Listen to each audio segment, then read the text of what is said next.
even when Rami took his Facebook deal, he was still nervous about whether or not he could do this full time to some degree. Like even when he had like 10K subs on Twitch, he was nervous if he could quit his job, right? Yeah. And that just comes with fear of being new to the space because there's just so many like peaks and valleys. You know, it's just so many highs that are high and so many lows that are really low. But I'm going through that right now. it's supernatural. It's super normal. It just scary. feels like it's super scary, dude. And I've been there on my YouTube channels. I like, you know, looking back at Jobless Garrett, like when I was making that my full-time channel, bro, like I remember very distinctly, I was having my best month ever. Every YouTube video I uploaded on its own would just get 100,000 views in the first 24 hours. And I was like, holy, this is crazy. This is amazing.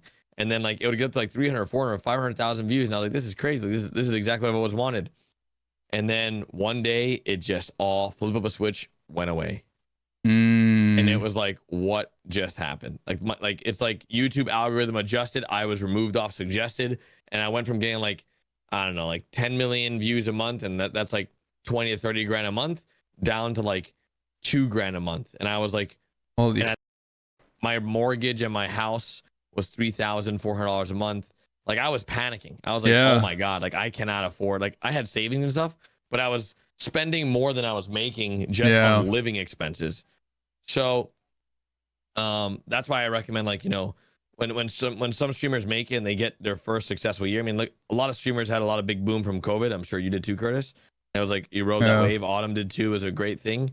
But COVID didn't, you know, those numbers don't last forever. They definitely didn't last forever. But people were making purchases like they were gonna last forever.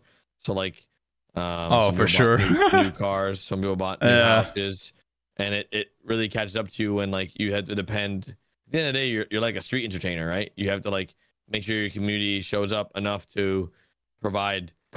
And then if we're in a looming recession or going towards a financial crisis as well, people have less money to support. So then you lean in towards more ads. That's just from the YouTube. More ads, but then because you're playing more ads, people don't want to watch as long because there's so many more ads that they have to watch in order to watch. People make way more than that a month. Cycle. It's a really vicious cycle.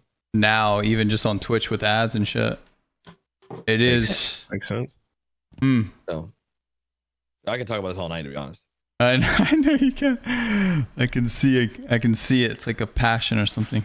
It's one of those things where it's like, you know, when you've walked on a road that's dangerous, and you want to be able to tell people like, hey, be careful, this is a dangerous road. Like when you're on this road, these are the things that I ran into.